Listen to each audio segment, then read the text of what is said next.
Bonjour et bienvenue donc sur cette vidéo, nouvelle vidéo de la chaîne. Il y a quelques semaines, je vous avais demandé, dans un sondage, le type de vidéo qui vous intéresserait.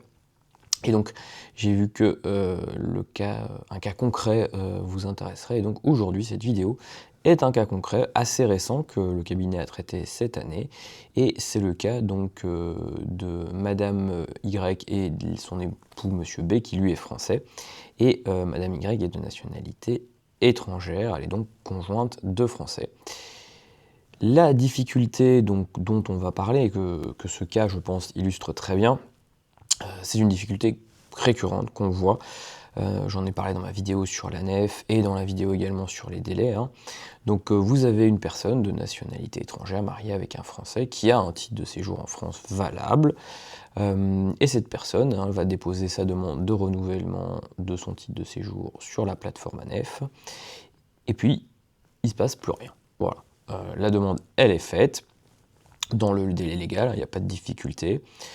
Le titre de séjour va être valable, généralement encore un petit peu, et au moment où la personne devrait se voir remettre au moins un document temporaire, il se passe rien, elle reçoit rien, et donc elle se retrouve sans document temporaire, son titre a expiré, et donc il y a des chances, évidemment, qu'elle puisse se prendre un refus de titre de séjour, pardon, une obligation de quitter le territoire, et surtout, c'est surtout ça le problème, elle peut avoir des difficultés normalement, comme perdre son emploi, puisque son employeur peut lui demander de justifier son droit au séjour. Alors, dans ce type de cas, hein, vous avez plusieurs possibilités. Certaines personnes ne font rien et vont continuer d'attendre, envoyer des messages à la nef qui ne répond pas ou qui répond c'est en cours. D'autres personnes, comme monsieur B et son épouse madame Y, eux, ils ont été plus proactifs, hein, donc ils sont venus nous voir. Alors comment ça s'est passé exactement ? Alors, madame Y est arrivée en France avec un visa de long séjour en qualité de conjointe de Français. Ce visa était donc valable de 2022 à 2023. Et ensuite, elle a pu avoir une carte de séjour temporaire de 1 année, donc valable jusqu'en octobre 2024. Bien avant cela, hein, le 30 juillet 2024, madame a déposé sa demande de renouvellement de son titre de séjour, qui du coup a été encore valable jusqu'en octobre. Elle a eu la chance d'avoir un document temporaire, donc une API comme j'ai déjà parlé, qui était valable jusqu'en janvier 2025. Entre-temps, l'administration lui a demandé des documents complémentaires, notamment pour prouver sa vie commune avec son époux français, ce qui est normal. Madame les a envoyés, problème technique de la nef, ils ne les ont pas reçus, et hop, qu'est-ce qui s'est passé ? Ils ont clôturé sa demande de titre. Le problème, c'est que madame, elle s'est dit, bon, je vais redéposer une nouvelle demande puisqu'ils me l'ont clôturée. Mais comme sa carte avait expiré depuis trop longtemps, la plateforme, donc on est en janvier 2025, et la carte a expiré en octobre, la plateforme la bloque et ne lui permet plus de redéposer une demande, notamment avec les documents qu'il lui avait demandé. Son API expire en janvier, et donc là, on est début février 2025, madame n'a plus de demande en cours, son API n'est plus valable, et donc elle se retrouve absolument sans rien. C'est à ce moment-là que monsieur et madame donc, viennent me consulter le 18 février 2025. Première chose, quand je les vois, j'établis clairement la situation juridique de madame, hein, elle est conjointe de Français, c'est important de savoir. Elle a demandé son renouvellement. Comment je fais toujours dans ces cas-là, avant d'engager une procédure sur ce type de difficulté, on s'assure évidemment que la demande de titre est conforme. Pour expliquer très simplement, imaginez une personne qui demandera un renouvellement, qui n'aurait pas de réponse, mais qui par exemple ne serait plus marié, enfin pas plus marié, mais peut-être qui ne vivrait plus avec la personne française, là vous ne pouvez pas engager ce type de recours, c'est logique, hein, puisqu'à ce moment-là la personne n'aurait plus le droit d'être en France, donc clairement la procédure n'aurait pas beaucoup de sens dans ce cas-là. Donc on vérifie que madame elle remplit bien toutes les conditions pour avoir renouvelé son titre de séjour en qualité de conjointe de Français. Évidemment, il y a toujours le risque de perte de travail, hein, donc je les informe de la difficulté, et à ce moment-là, je vais leur proposer une solution pour faire avancer leur dossier, en leur expliquant quelque chose qui est fondamental pour ce type de procédure, c'est qu'il faut agir le plus vite possible. La raison principale de cela, donc les gens, eux, ont une interprétation qui est erronée, et les juges en ont une autre, et c'est eux qui décident. Donc, c'est plutôt leur version qu'il faut suivre. Les gens, ils se disent, si je ne dis rien, et ben l'administration, elle va considérer que je suis gentil, que je prends mon mal en patience, et du coup, elle va être plus gentille avec moi. Le juge, lui, il va réfléchir différemment.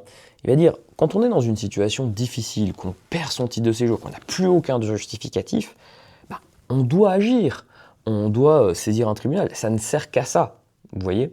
Et le juge, il se dit, bah, une personne qui va se retrouver sans papier du jour au lendemain à cause d'un problème type ANEF, comment c'est possible qu'elle va attendre 4, 5, 6 mois sans rien faire?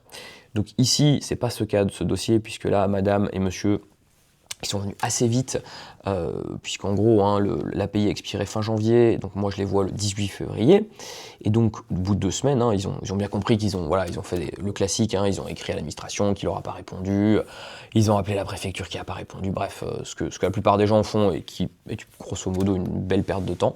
Et donc je les vois le 18 février 2025 en consultation, et je leur explique effectivement cette situation, et je leur explique aussi que plus on peut agir vite, bah, meilleures sont les chances d'un résultat favorable et que madame retrouve son titre de séjour dont elle a parfaitement, qu'elle a parfaitement le droit. Alors qu'est-ce que je leur propose? Je leur propose deux requêtes au tribunal. Pourquoi? Je vais expliquer. Alors la première, c'est ce qu'on appelle un recours en excès de pouvoir. C'est une procédure, on va dire que c'est la procédure normale que vous faites devant un tribunal, puisqu'elle consiste à contester une décision de l'administration. Voilà. Donc ça, c'est toute décision administrative, hein, vous pouvez la contester évidemment dans certains délais. Et donc pour contester une décision administrative, on engage ce qu'on appelle un recours en excès de pouvoir. Problème principal de ce recours, évidemment, hein, c'est qu'il est très long, enfin, très long. Tout dépend par rapport à quoi vous allez le comparer, mais on sait qu'en moyenne, hein, pour un jugement en France de ce type de requête, on est sur environ 12 mois.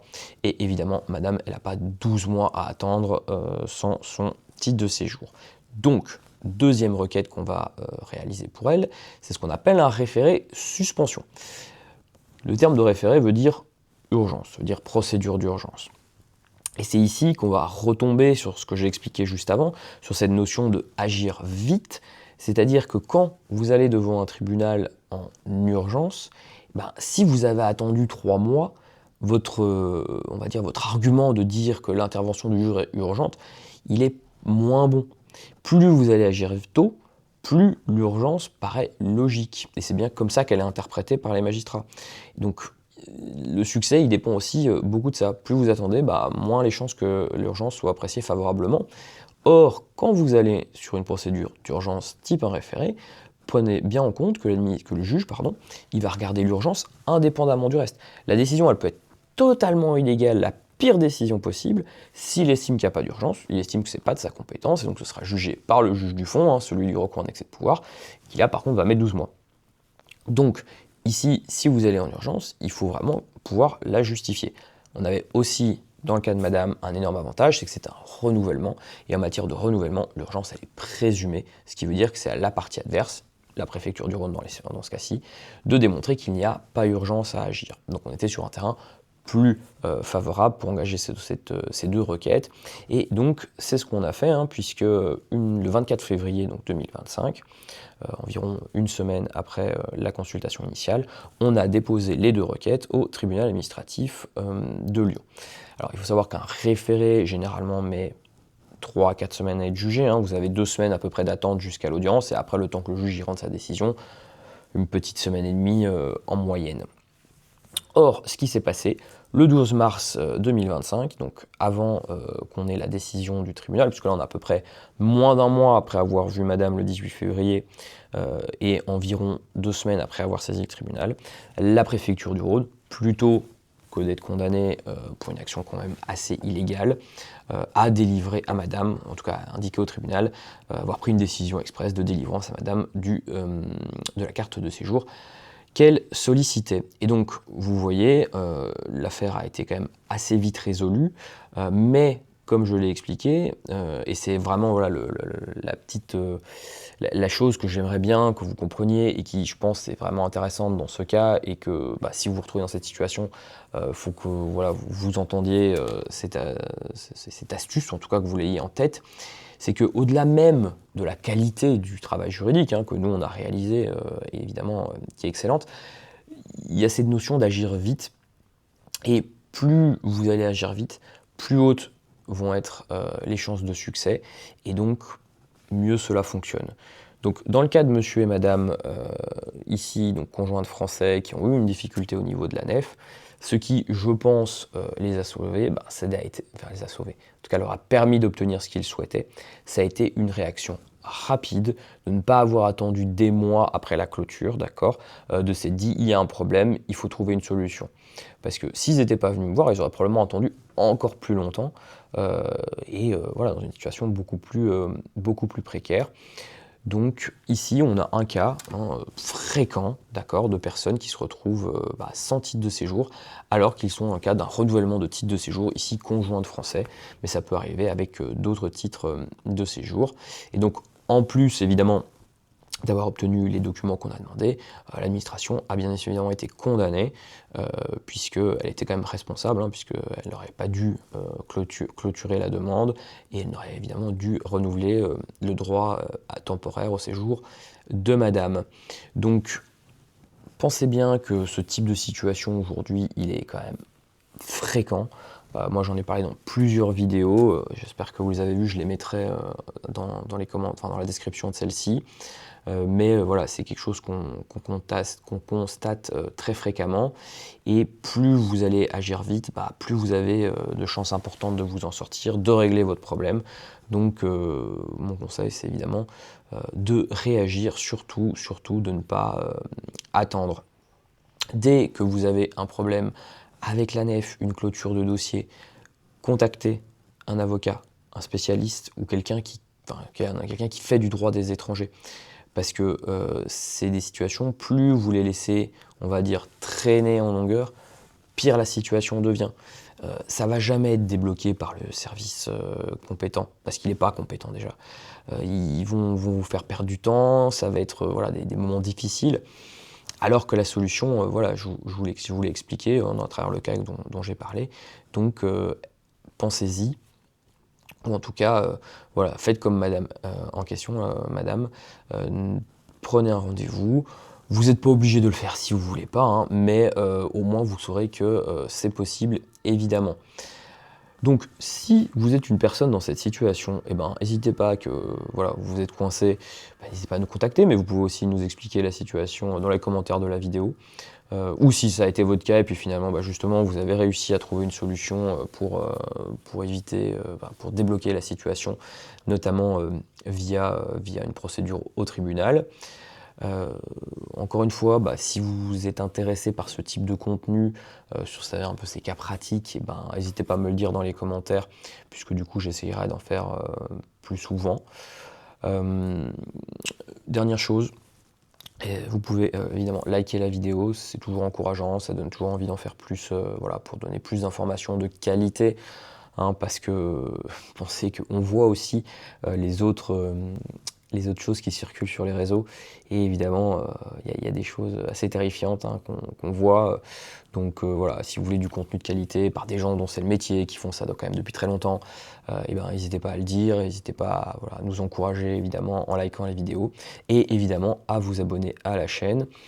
Comme je l'ai dit dans les autres vidéos, quand on arrivera à 1000 abonnés sur la chaîne, je ferai un épisode spécial questions-réponses, donc je choisirai dans les questions fréquentes que je reçois souvent dans les vidéos, certaines d'entre elles, pour pouvoir avoir le temps d'y répondre sur un format un peu long.